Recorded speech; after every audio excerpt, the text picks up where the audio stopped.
Travis, we'll start with you. We're going to listen to and watch as well the Derby of American Pharoah in advance of the call. Talk about the anticipation of your first Derby, certainly, but with the job at Churchill comes, the knowledge that arguably the most important race run in the United States annually is your responsibility. And as part of the process of taking the job at Churchill and knowing that, let us in on that feeling that when you're hired and it's got to be the first and the primary thing on your mind. Without a doubt. I mean, 364 days a year, and you think about the next Derby, right after the previous one's been run. What was challenging for me was I had never been to the Kentucky Derby. I'd never ever seen it in person. So not only was I going to have to be the announcer, I was going to have to experience it all for the first time. To be honest with you, I was very purpefter subdued about the Triple Crown Trail that year. All the preps. I didn't watch any of them live. I watched them all on replay. After I knew the winner, reading it on Twitter or whatever, just to sort of stay calm and a little bit focused on it. And then just a lot of preparation. I remember exchanging text messages with Larry on dark days at Aqueduct, talking about calling the Derby. Talked to Tom for 2 hours on the phone one day. He was driving back from Florida, and have 8 pages of notes with all his tips and advice. You took those notes while you were driving? No, you were driving. Oh, I was driving, okay. And just basically, just one of my favorite things to do is to deconstruct things that sort of like reading and to learn new things. I like to deconstruct how stuff works, and so I would deconstruct race calls and basically tried to come up with a game plan for calling the race and stayed focused in on that. And Derby Day, my friend Nick Tamero, who had also never been to the Derby, I said, why don't you come hang out upstairs? It was like an hour and a half, 2 hours between some of those races. And I said, we'll just hang out so I don't sit there and develop anxiety and lose my cool. So we watched movies between races Derby Day. He handicapped and bet. I watched movies. And it was just good to have some camaraderie there and a little of a relaxation to help with the anxiety. But yeah, it was fun. In terms of particularly the Derby, and really any Triple Crown race, because there's going to most years be, even Preakness and Belmont, there's going to be fullish to full fields. But how much preparation goes into where you anticipate horses to be, certainly early, or do you prefer not having a pre-existing mental plan of how you expect them to go by the wire the first time, be concerned that if you have a certain pre-existing thought that if it goes differently, it throws you off? I mean, I do the same thing that these guys did and do.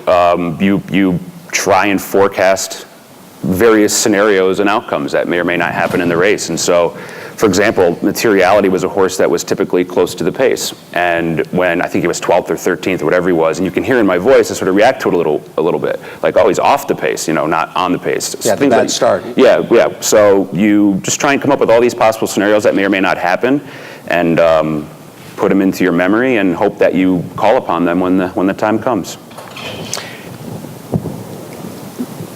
Do you have, and I'm going to ask each of you this as you talk about the race that we're going to watch and races in general, how many pre-planned or anticipated couplings of verbiage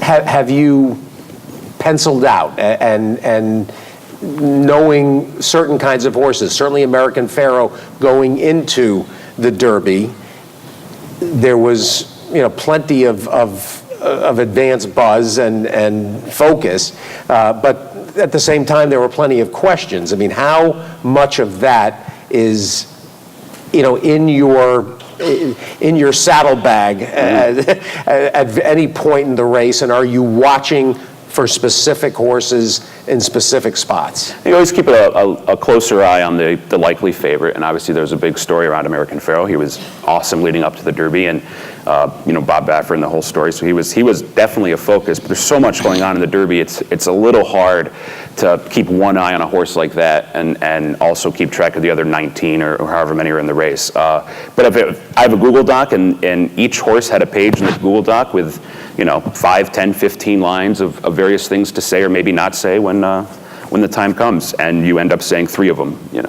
But I don't think you can over-prepare. Yeah. Anything else to include before we listen to Pharoah's Derby? One thing, and this was tremendous advice. So in the Derby, they start and they get to about the 8th pole, and you want to transition to what I call it the rundown, where you run through the field. This horse is first, this horse is second, this horse is third. The best advice Tom gave me, he said, you're used to calling 8, 9, 10 horses. You get to the 9th horse, the 10th horse, and you feel pretty good about yourself. He says, in the Derby, you're going to get to the 10th horse and the 12th horse, and you're going to start to panic because it feels like it's taking too long. He said, then you get to the 15th, and then the 16th, and then your blood pressure is going to start to go. It's taking too long. He said, keep going. Just keep going. He says that when you're done, you'll look up and there'll be a minute left. And I get to the last horse in this race, I look up and there's a minute left, about 5 furlongs left, a minute left in the race. That was huge advice. I remember, because it's such a surreal experience. You're used to seeing horses with the binoculars all the time. Looking through the binoculars of horses going into the first turn of the Derby is pretty wild. And so to balance all of that, to keep going was killer. It was good stuff. Travis Stone calling American Pharoah in the Kentucky Derby. They're in the gate. And they're off in the Kentucky Derby. And American Pharoah got away very well from that outside post. Dortmund did too. Toward the inside, there's Carpe Diem up close. Danzig Moon showing speed too. Firing Line on the outside. In the shadow of the Twin Spires, the Derby field races for the clubhouse turn. And Dortmund is in front. Firing Line on the outside is racing in second, and American Pharoah's on the outside in third. Carpe Diem is running in fourth. Bolo comes on to be fifth. Danzig Moon pulled back in behind. Horses running in sixth. Then it's Mr. Z from seventh. Ocho, eighth and on the inside. Ten Senders running in ninth. Upstart 3 wide in 10th. Moop to Hidge settles in toward the rail from 11th. It's a Knockout is running in 12th. Materiality is 13th. Frosted is 14th. War Story is 15th by 3. And then it's Fermento running third to last with Keen Ice, and the late running far right is the last of them all. Down the backstretch at Churchill Downs, the first half mile was just 47 at 1/5 seconds of the long-legged Dortmund. With 5 furlongs to go, pressed along by Firing Line. They're a half a length apart with just outside of a half mile to go. A break of 2 lengths back, American Pharoah is 3 wide, racing third to the far turn run. Carpe Diem is running along in fourth. Danzig Moon is now fifth. Ocho putting in a bid, sixth and toward the inside. And then it's Bolo running in seventh. Moop to Hitch coming under pressure from eighth. Mr. Z, it's a Knockout. Frosted is starting to warm up, but he's going very wide as the field rounds the far turn, and Firing Line's in front. But American Pharoah is looming up on the far outside, and Dortmund is digging down toward the rail, and these 3 are off the turn together. Dortmund cut the corner, American Pharoah went wide, and Firing Line is firing between those 2, heading to the final furlong of the Kentucky Derby. American Pharoah on the outside, Firing Line hanging tough from the back of the pack. It's Frosted. Dortmund down toward the rail, 16th to go, and American Pharoah and Firing Line, and it's American Pharoah pulling away late. American Pharoah rules the Derby. Firing Line, Dortmund, and Frosted.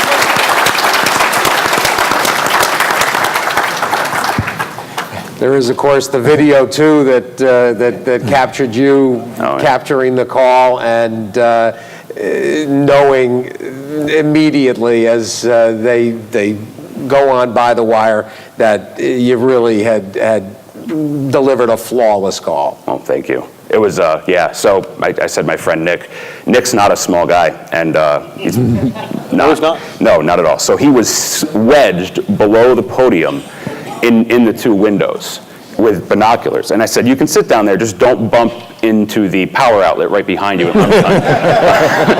unplug the mic. And right after the race, he leaned back. It was a high five, and it was cool. Just tremendous.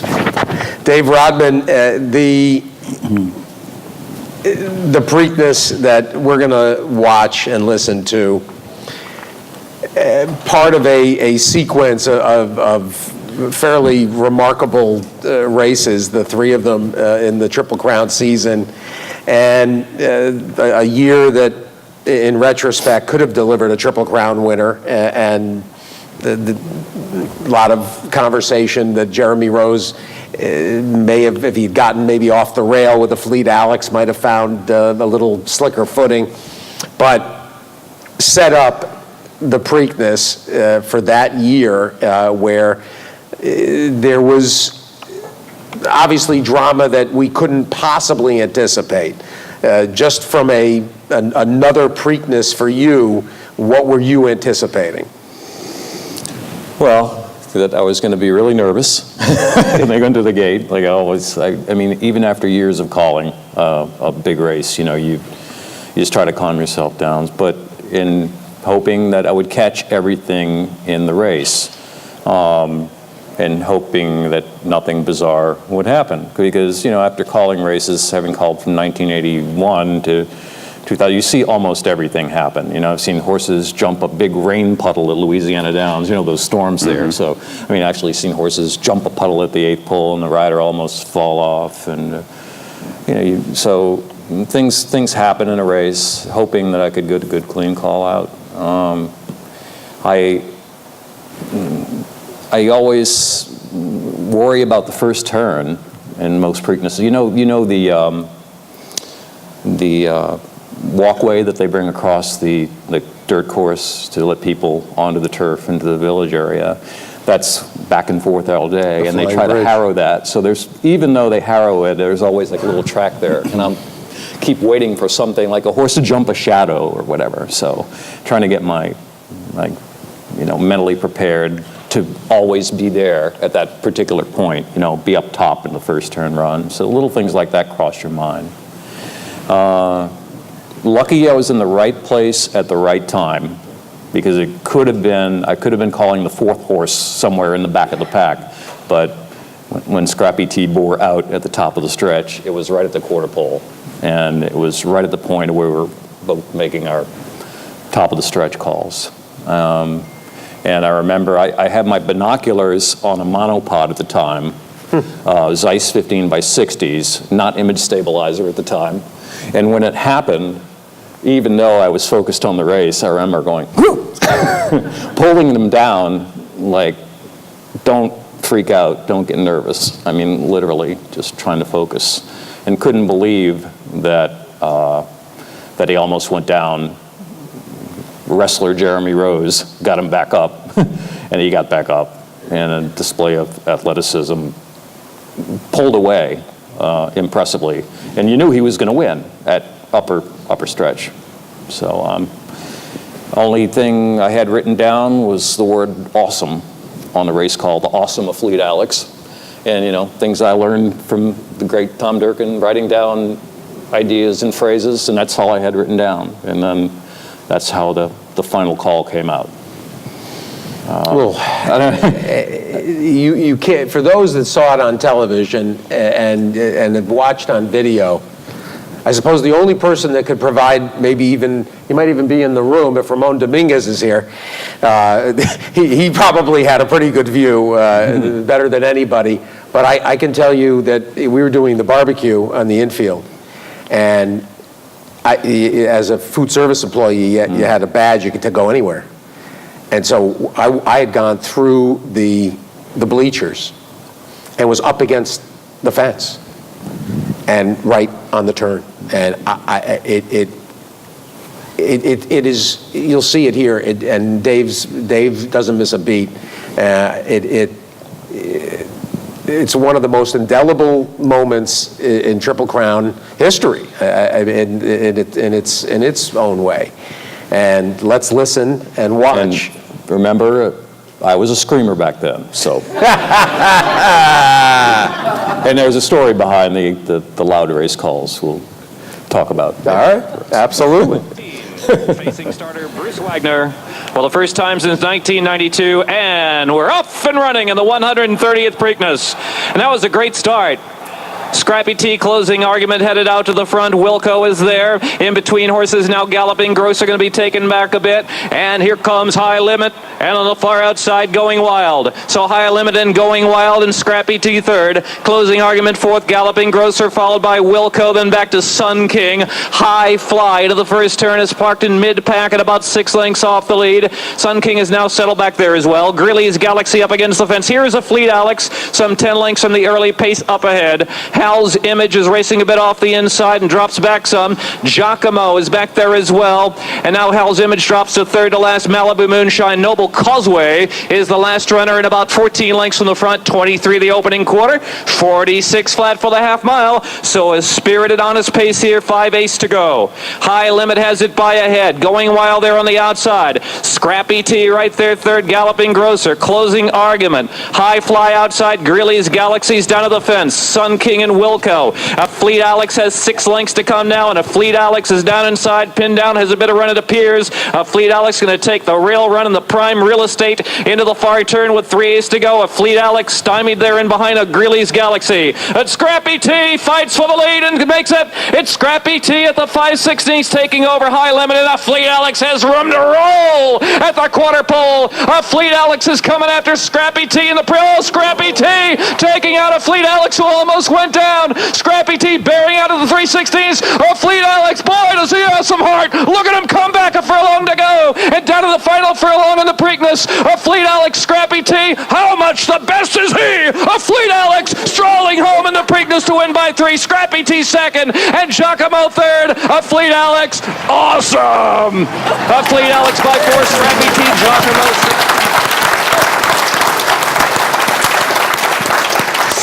So I go back and listen to Tom Durkin's call, and I go, God, he did a better job than I did. You know, because Jockey, what did you say? Jockey Rose almost knocked Jockey Rose out of the saddle or something like that. Yeah, I forget what it was. It was swearing or something. Yeah, so the fast-talking call was part of my old radio days as Marty with the Party, I think. And I think I've maybe calmed down a little bit. Took me a while, a few years. But it's odd listening to an older race like that. You know? I don't know about these guys, but It was appropriate. It absolutely good. fit the circumstance. yeah. But in that just rolling through the horses in quick fashion. That just goes back to, be the 8th caller now at 561-0021 if you'd like to win a 6 album here, WTIX the Mighty 690. So that was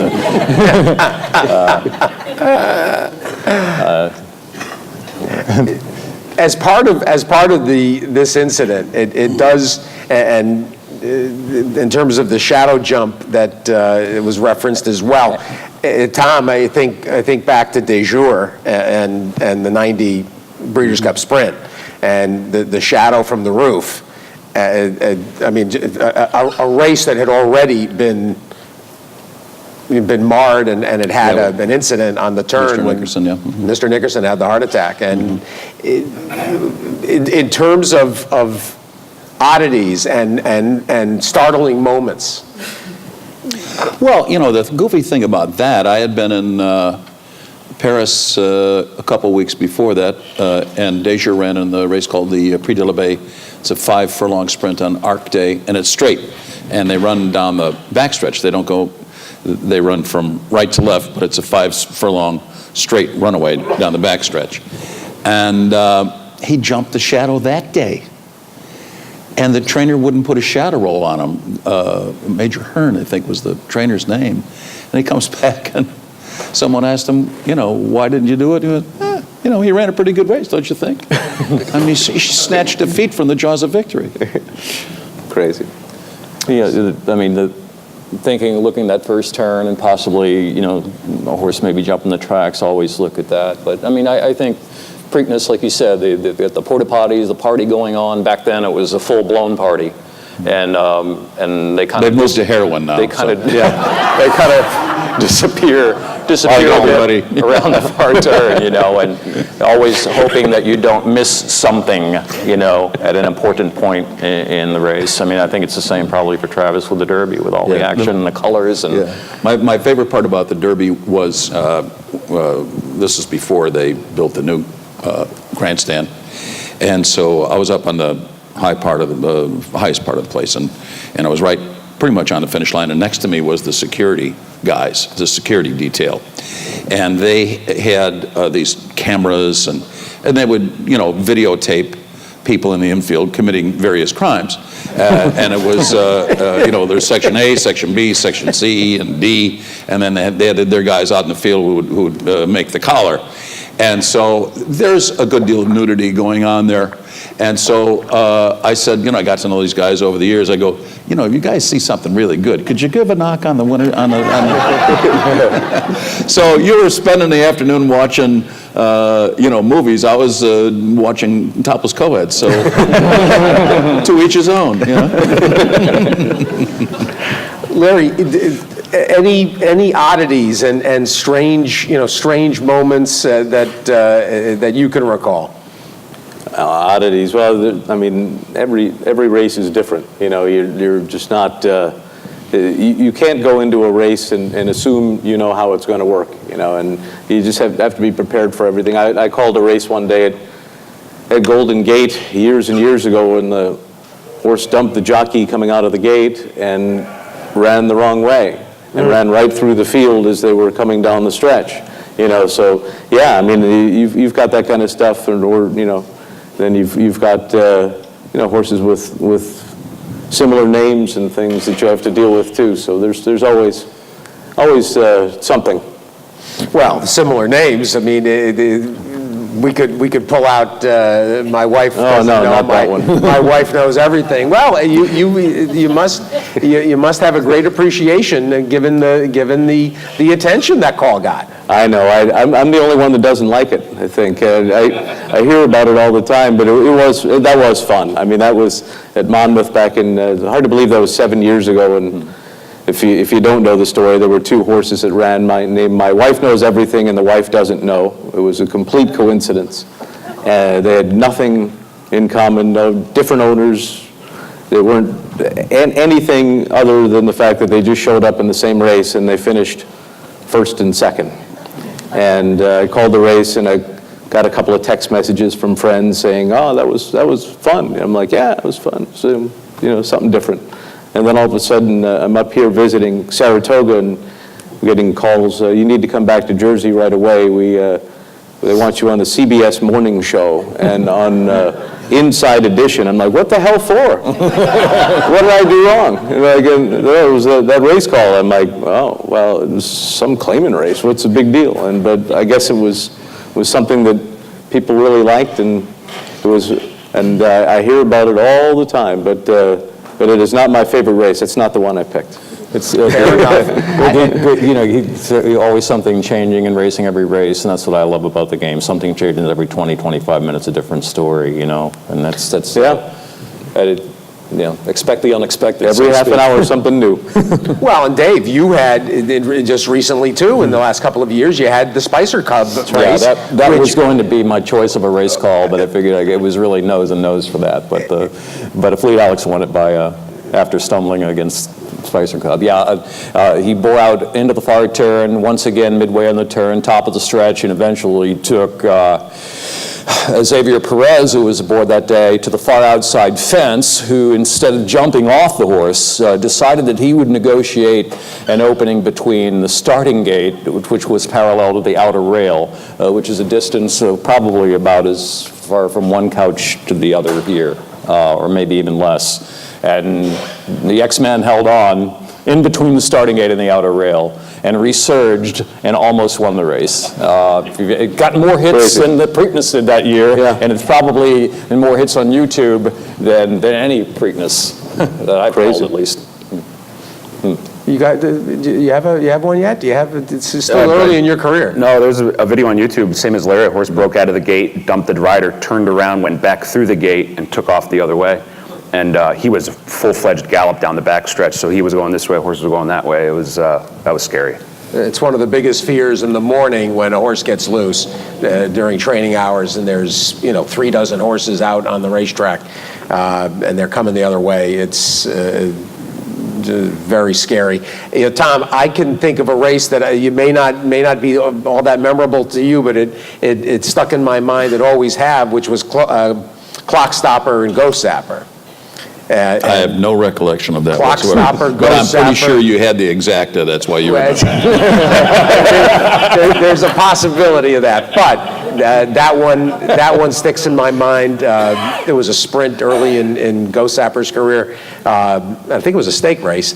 And then there's so many that, and you and I played a number of them when the news of your retirement was announced. Who's Better Than You? And those all, your calls on that regard became memorable just because of the freshness and impromptu and your reaction to the action. Yes. We're going to get to I could be a real rotten interview, baby.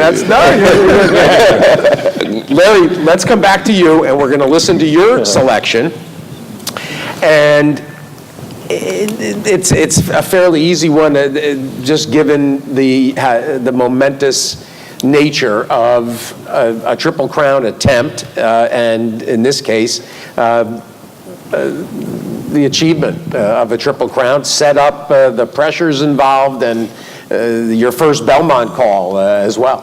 My first Belmont call as the announcer for NYRA. I had called the few for NBC. We had a few years before Tom had stepped down from NYRA, I was calling for NBC. So I did get a chance to call California Chrome's attempt at a Triple Crown. So luckily and it was good that I had one under the belt, before American Pharoah came along. People ask, well, when did you start thinking about the Belmont? And it was the second they crossed the wire in the Preakness. And I mean, you just realize at this point that here's a very special horse, and like Tom had gone through so many times. Nine. Who's counting? But who's counting? And you're like, you've got to say the right thing if it happens. It's something that hasn't happened in so long, and it's the process is running through my head, like, what do I want to do? What do I want to do? And I had a conversation with a guy who I revere, Tom Hammond, with NBC Sports, and we were talking about it one day over drinks, as you would imagine, with Tom. Shocked. And he said, Larry, let me tell you something. If you're going to call a moment of history, you better be prepared. So don't wing it, whatever you do. Come up with something. And so I thought, okay, keep it simple. Just keep it simple. What is everybody thinking if this happens? What is everybody thinking about? The 37-year wait is over. Finally the one. And so that was, if the horse had decided to give the opportunity to say it, which finally a horse did, I was able to say it. And the lead up the whole week, though, I woke up on Thursday morning with the worst sore throat you could imagine. And I don't know where it came from. I felt like I had this lump in my throat. And I remember I went down to the NBC trailers, and Lady Diana Solomon, who works for NBC, who's a savior, I walked down and I said, Diana, my throat is killing me. And Tom, you know Diana, so she screams at one of the runners, get me lemons. So she gets out this jar of honey. She goes, this was the concoction I made for John Madden. And it was honey and lemon concentrate. She said, sip on it all day long. And sip on it the next day. Keep coming back for more. And so I kept coming back there, getting more. By Saturday morning, I was good. but I was still not quite Good Friday night. And it was I remember I went out to dinner that night at the Garden City Hotel with Donna Brothers and Tom Hammond because I was going to go up to my room, but they said, don't break from your routine. You always do this with us. Don't break from your routine. Just drink tea. And that's what, instead of red wine, which I normally would have. And I remember sipping on tea and trying to talk as little as possible that night for dinner. But the neatest thing happened. So we're sitting there, and here comes the people to sit at the table next to us, and it's Penny Chenery. And I'm like, whoa, like this is an omen. And she sat down with her friend, and she said, I'll have a maker's mark on the rocks. I remember that. I'm like, good for you, And she came over and talked to us for a little bit, and I'm like, oh man, this is the owner of the Secretariat. The night before, this is going to be it. This is going to be it, I think, and it was. Larry Collmus calling American Pharoah's bid for a Triple Crown.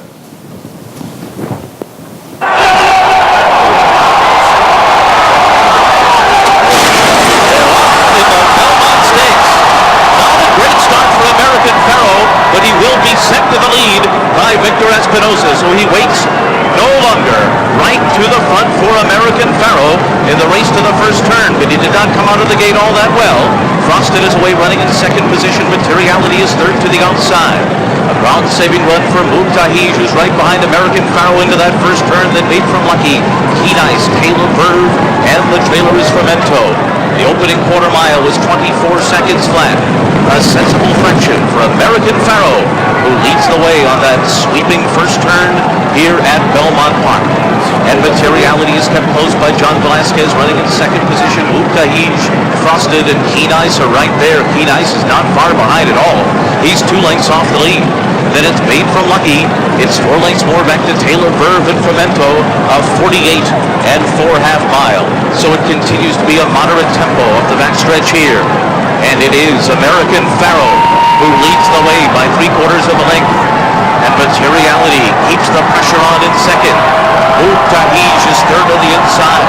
And then comes Keen Ice in fourth. Frosted is fifth. Made from Lucky, ridden along to keep up with the field. He's sixth, and he's 4.5 lengths off of American Pharoah. Memento and Taylor Verve are at the back of the pack. So, American Pharoah is halfway home in the Belmont. 3/4 went in 1:13 and 2/5 seconds. And he begins his run into the far turn. 3/4 of a length ahead of Materiality in second. And then it's Keen Ice on the outside of Mubtahij. Frosted in traffic behind them. And then Made from Lucky on the outside. Around the far turn. And American Pharoah continues to lead the way. He's on top by 3/4 of the length. Mubtahij is off the rail, and now he's a length behind in second, and American Pharoah kicks away. American Pharoah has opened up a 2-length lead as they come to the top of the stretch, and Frosted has moved up into second, and they're into the stretch, and American Pharoah makes his run for glory as they come into the final furlong. Frosted is second with 1/8 of a mile to go. American Pharoah's got a 2-length lead. Frosted is all out at the 16th pole, and here it is. The 37-year wait is over. American Pharoah is finally the one. American Pharoah has won the Triple Crown.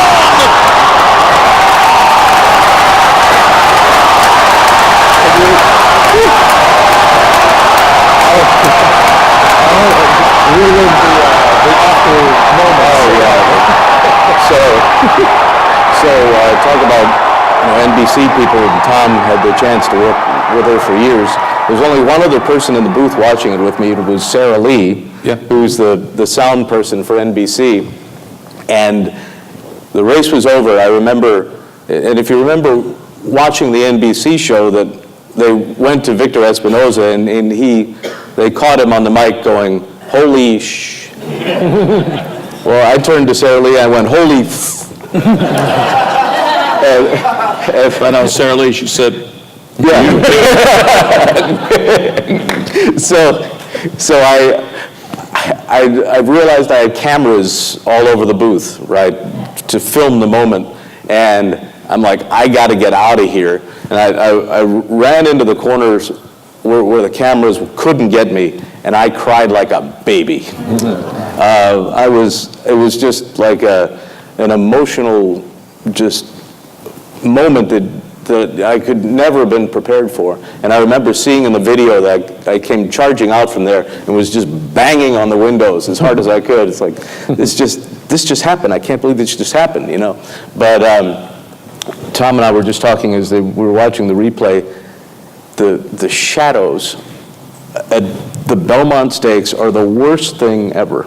They're brutal. When they turn for home, it's like the sun is right behind. At the Belmont Park's top of about the only strip. track in the country that faces north. Right. So when they turn for home, the sun is So when they turn for home, all the silks change, all the colors change, and I've told a couple of people this.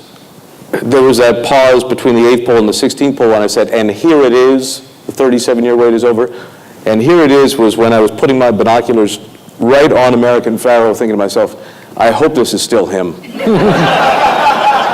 Yeah, because I mean, there's no way it couldn't be him, but those weren't his colors. I mean, they were black. I mean, and your heart is like, but it's got to be him. You know, you don't want to say, oh, it's, you know, Call Horse won the Triple Crown. It's not him, you know. But it was just so freaking unbelievable to be able to have, you know, been there for that. And you know, after, you know, I just wanted to, being a kid, just wanted to call races. That's all. And then got to do that. You know, it was just beyond belief. I still get choked up about it every time I watch it.